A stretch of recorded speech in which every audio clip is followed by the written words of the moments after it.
Okay, so um, admittedly, since we're just beginning, it makes sense that just kind of implicitly we would solve this problem in the sense of a Bubnov-Galerkin approach because it's the simplest approach. But depending on how far we get in the course, especially for spline-based FEA, because of how rich the solution and test spaces can be, we do more Petrov-Galerkin even in structures than is common. Because we'll build, for example, test spaces that have maybe certain structure to them that make the linear systems of equations either better conditioned or easier to solve or any of the above. Okay, so this is a Bubnov-Galerkin. I won't talk any more about that. The Galerkin approximation in general means that you find a subspace, which we've done, and then the superscript h always means discrete or finite. So once we're discrete or finite, now we can massage this new discrete weak form into something that we can implement on a computer, which means that we're going to introduce matrices and vectors. So this is a step that I'd like to go through in detail, because even people who do finite elements quite a bit may not fully appreciate this step. Okay, so what we're going to do is we're going to leverage the fact that these guys are discrete. And so what that means is that I can write my test function, delta UH, or my trial solution, UH, as a linear combination of some coefficients times basis functions. And this linear combination is finite. So there's n of them. And so what we're going to do is we're going to take this linear combination and we're going to plug it in to our discrete weak form, and out will pop our matrix equations. So let's go ahead and do this. I want to point out a few things about why we made such a big deal about these objects being symmetric bilinear forms. We're going to use those properties right now. So our discrete problem is find UH in VH such that our discrete weak form, delta UH minus F is equal to 0 for all of our discrete test functions. Okay, now what that means is we can plug in linear combinations now. We'll replace delta UH with our linear combination.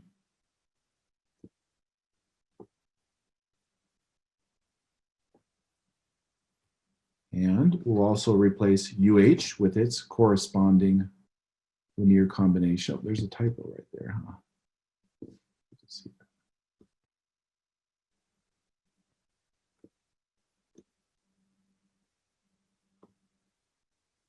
Okay, F is left as is because it is just some input data. That has to equal 0 for all delta UH in VH. Okay, so now we can use the properties of a symmetric bilinear form to massage this. What do you see immediately as being an obvious next algebraic step here?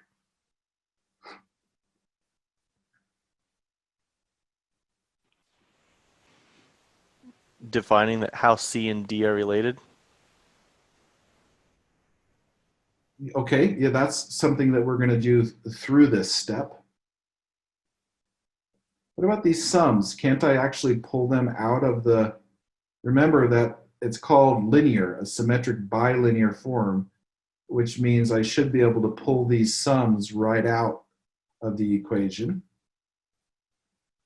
So if I pull that out, then I've got, let's pull out A, this guy first.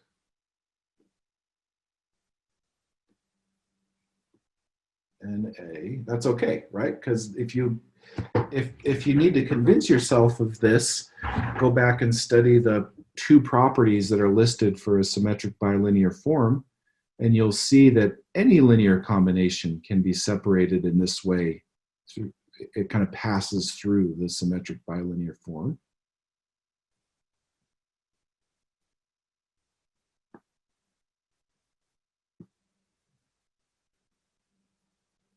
Okay, now notice that here's the part where I don't know if people appreciate exactly what happens here, okay?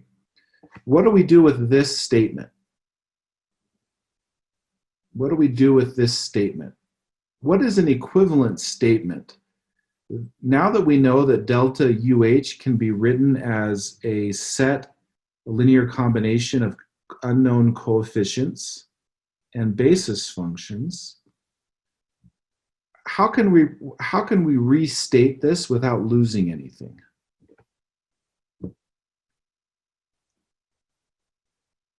This is a big deal. It's going to be for all. What's next? It's not going to be delta UH. It's going to be something that is part of delta UH. Coefficients in V. There you go. So you have, somebody needs to mute themselves. Yeah. But it was like either 17 or an 18. I think it's an 18. Oh, wow. And Okay. All right. So notice, can you guys convince yourselves of this? That this statement is equivalent to this statement? How do you make that argument? Somewhere earlier, did we decide to define the space of VH to be real? So where do these CAs come from? So we're just representing delta UH in its with its basis, right?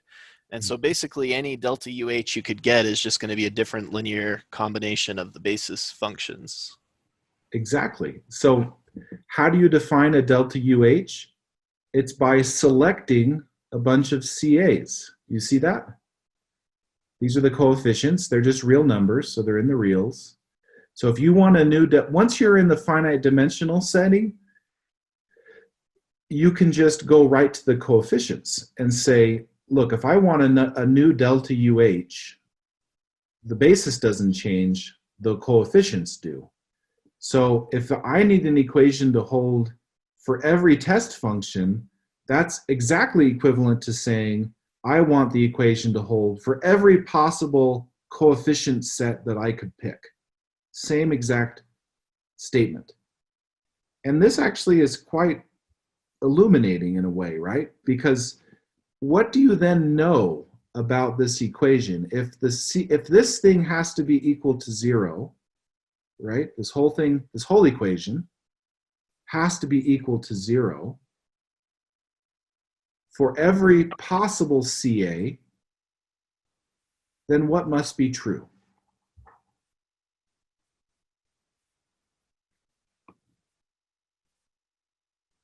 Doesn't that mean NA and the sum are orthogonal? Yes, your statement is right. In other words, are the CAs going to be equal to 0 always? No, some of them are going to be positive. But this has to be equal to 0 for every CA, including the positive ones. The only way that can happen is if this guy right here is equal to 0 for every A, every index A. Do you see that? So in other words, let me erase this. Why couldn't it be non-zero at the times when CA is 0? Because it could be, but remember, it has to hold for every possible CA. Think about the logic there. It has to hold for every CA, including the ones that are positive. Okay, so let me maybe draw a few of these. So we have C1, N1, then we have a sum on B, DB, NB, minus F, plus C2, plus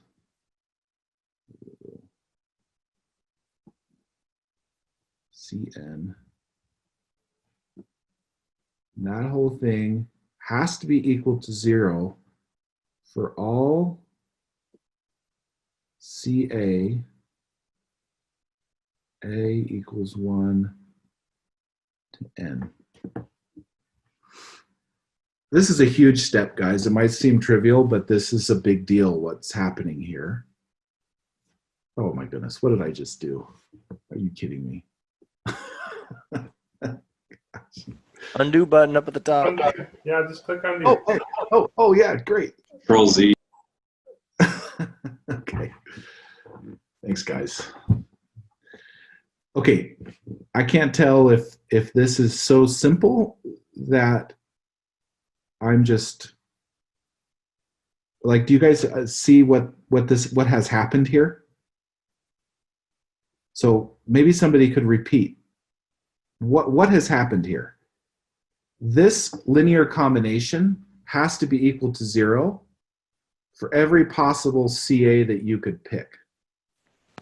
So C1, it could be 0 or any other number. C2 could be 0 or any other number, and so on down to Cn. Which means what? That, well, if this is non-zero, this better be 0, right? So you have equation 1.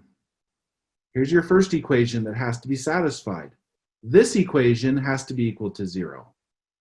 But so does this one. Here's equation 2. This one has to be equal to 0, all the way up to the nth equation has to be equal to 0. So do you notice now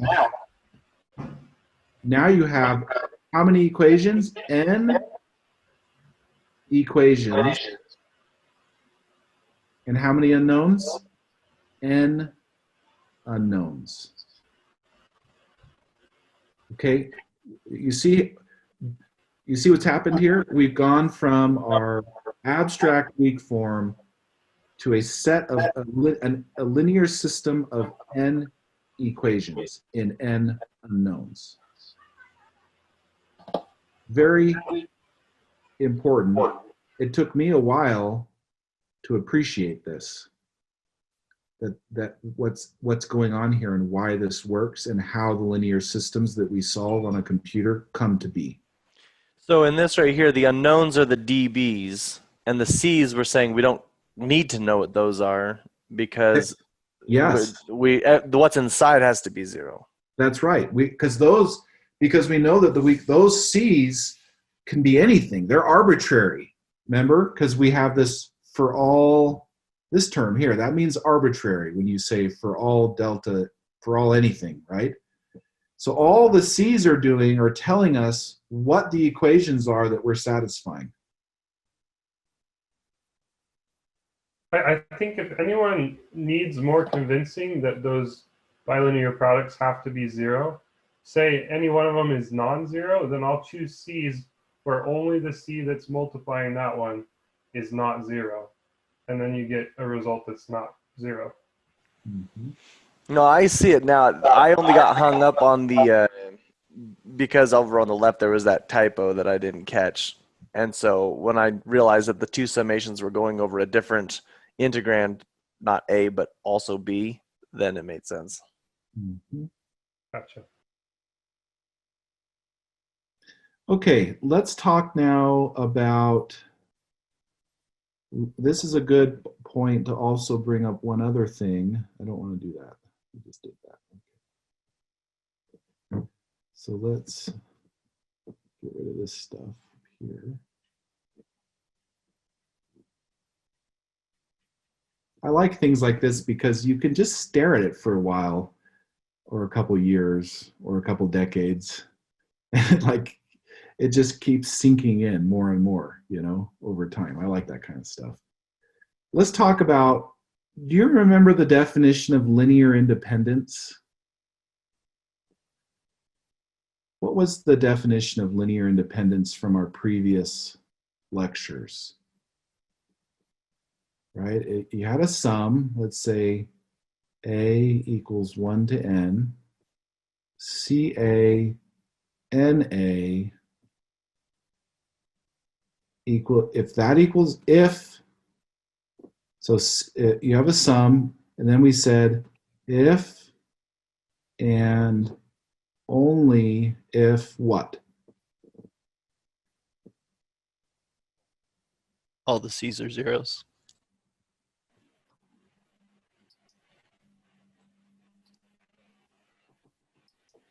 Well, wow, those look almost identical, don't? So what more can we learn here? Okay, what in this case, do you notice how we have a summation that's equal to 0? And we're saying that all the C's, in this case, like these C's are arbitrary.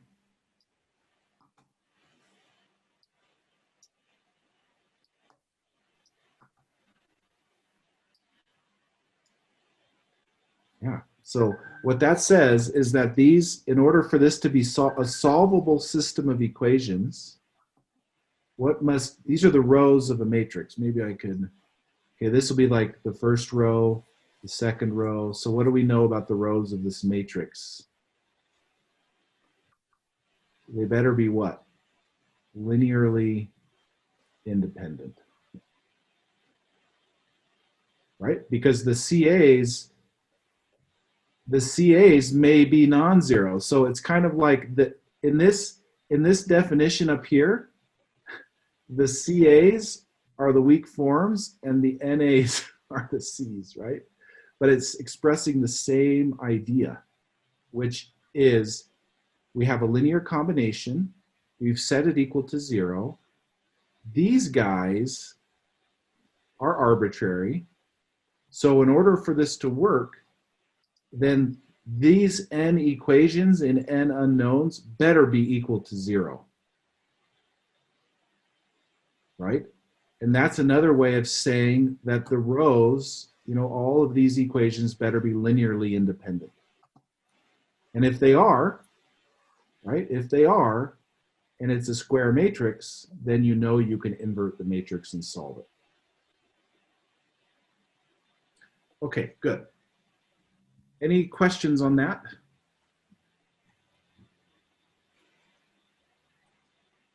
Okay, very important important point.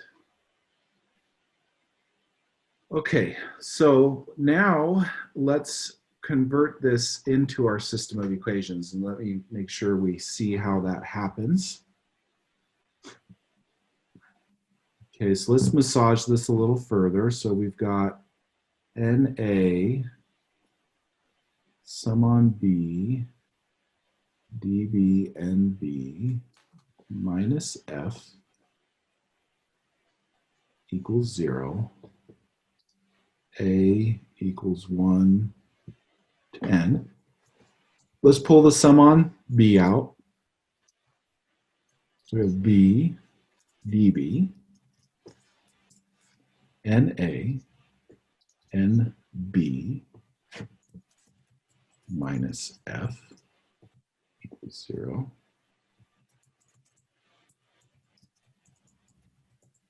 A equals 1 to N. Why don't we take this F out, right? Again, using the properties of a symmetric bilinear form. Dr. Scott, Yep. you can't pull the dB out Oh like yeah, that. yeah. Sorry. Thanks, Kyle. Yep. Yep. That's a mistake. Let me do this over again.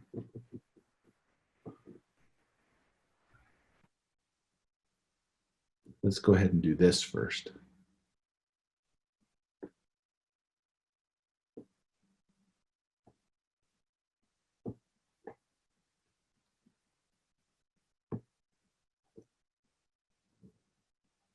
Okay.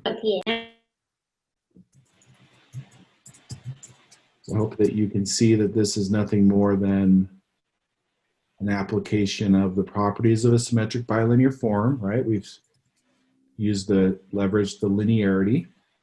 Now, let's go ahead and subtract this over to the right-hand side. Why do we do that? Because this is what we call known data, right? It's given. F is given data. So let's move the known data over to the right-hand side. Let's pull this sum out.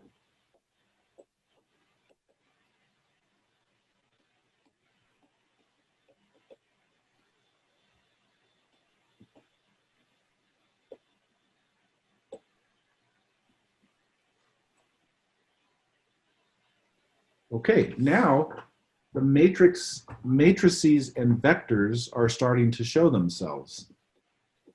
So what is this? If we're starting to think of a matrix, let's go ahead and start writing down what our matrix will look like. How many rows will it have?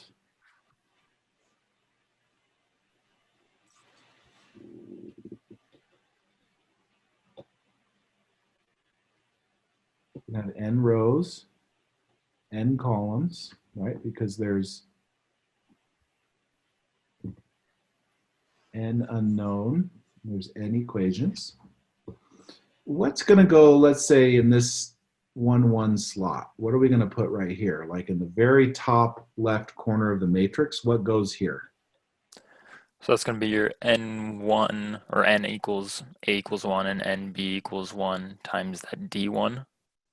Okay, let's leave the d Or out. the d1, yeah, that's right. That's going to be all the whole row.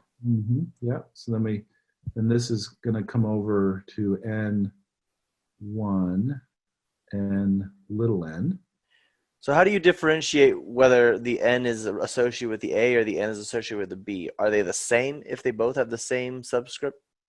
In this case, they have different subscripts, but they're running over the same index set. They both go from 1 to n. Yes, but the n, what it represents, is it the same thing? Yeah, same number. N is like the total number. It could be like 10. No, I don't mean I that. think the basis functions. The basis function. So NA equals 1 basis function. Is that the same basis function as NB equals 1? Yes. Because they're in the same space. Because remember, we're doing a Bubnov-Galerkin, which means that everything comes from the same space, and so it has the same set of basis functions. Yeah, that's a good question, because if it was Petrov-Galerkin, we'd have to put something like a tilde or something over there to say that this isn't the same as this N1. But in a Bubnov-Galerkin approach, we don't have to do that. Everything comes from the same space. Okay, so then this is n sub little n, n1, n sub n, n sub n. And we know that these symmetric bilinear forms, they're functionals, right? So these are mappings from VH cross VH into the real numbers. And so we know that these are numbers in our matrix. Okay, so let's give this matrix a name. This matrix shows up so much it has more than one name. Anybody know what is a name that you would use for this thing here? Stiffness matrix. Okay, it's not a stiffness. It's close, but a stiffness will come later when we have derivative information. It's the other one. What's the other one that's relax? Connectivity matrix? No. No. Mass I'm matrix. It is the mass matrix. So if you've ever run a problem, you guys know what the mass matrix is, right? That's exactly what this is. When you take just the inner product of basis functions, not derivatives, but their values. You come up with this structure. It's called a mass matrix, coming from the fact that often there will be an acceleration here. In this case, there's not because our problem is so simple, but in general, it would look something like that. What's another word, maybe more mathematical for this matrix? When you take the inner product of basis functions in a space and look at the matrix, what do we call that matrix? Is this the Gramian? Is that the same Yeah, thing? exactly. Gramian matrix. Don't know if there's two, I think there's one M. It's called the Gramian matrix. It's another term you'll see, and if you read from the context of approximation theory, numerical analysis. Okay, great. So there's our matrix, and then this matrix is going to be multiplied by our D's. So we have D1 through D little n. Okay. And then this guy here is a vector, okay? Because F is known, right? So this is a vector. It just runs over the index A, right? So this guy would be N1F, and then this is N. What do we sometimes call this vector? Anybody know offhand?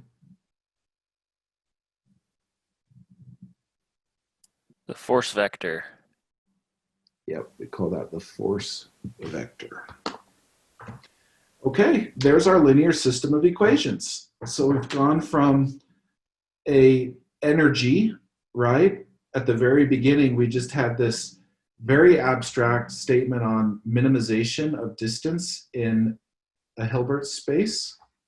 And we've introduced the machinery required now to quote unquote discretize the problem or make it finite, and out pop matrices and vectors that you've been using for a long time. So how do we know that this is solvable?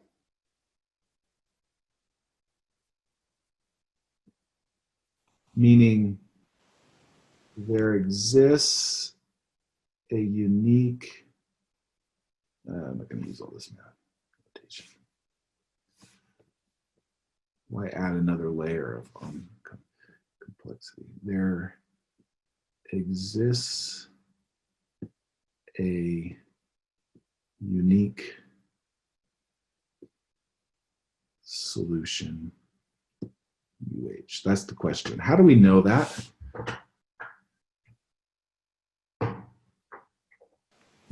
Well, part of it is because they're linear. We know they're linearly independent. That's exactly right. So there are okay, let's talk about the case if the matrix is square. So in this case, the matrix is square, right? So what does it mean? Like if we say the columns, let's look at the column space here, right? These are vectors, right? You see how these are vectors, whether there's column vectors and there's row vectors in the matrix, right? And they both say something about the space. Let's take a look at these vectors that make up the columns of the matrix. What happens if those are linearly dependent? When can that happen? Like how does that happen?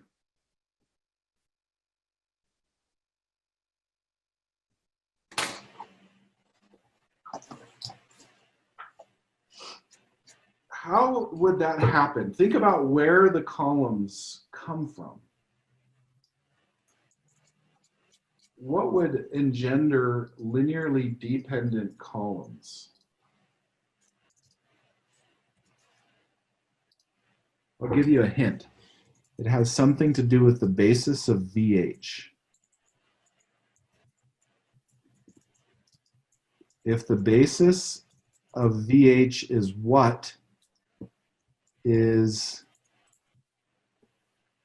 then linearly dependent columns. What about the basis?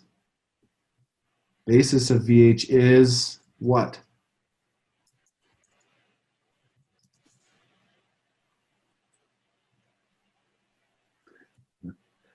Linearly dependent, meaning it wasn't a basis at all.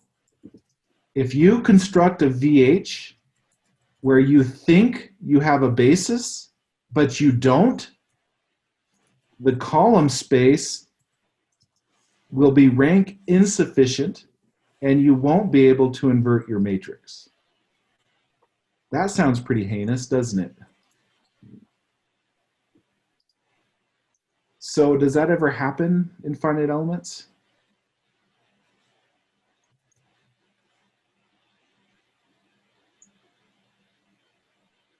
Could that possibly happen when you're using floating point numbers or something where they don't have enough precision to Wow, yeah, great. preserve it? That is a great question. And you're right. So remember, in finite precision, the basis doesn't necessarily have to be perfectly linearly dependent. It just has to be close to within machine precision of being linearly dependent. So can somebody think of a basis that as n gets big, it becomes more and more linearly dependent from kind of a numerical point of view?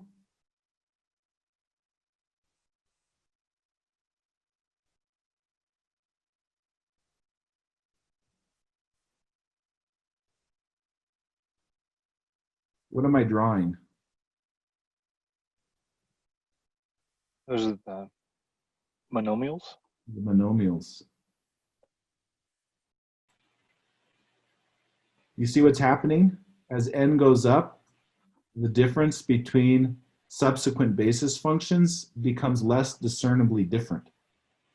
And so what happens is that these columns, if you were to build a matrix based on this basis and you had a high n, these columns would become more and more close to being linearly dependent, and it would become harder and harder to solve the problem.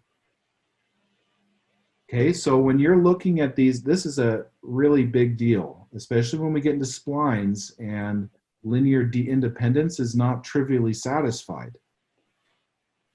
Your basis that you choose to discretize your space with has to be linearly independent, or every linear system you generate from it will not be solvable. So that's a hard constraint. Okay, so that's one problem. What happens if let's say our basis is linearly independent, say our basis is good, but we have problems now in our row space. Let's say our row space, there's linear dependencies in our row space. How can that happen? Anybody, any of you finite element practitioners or scholars out there? How can you get a problem in your row space?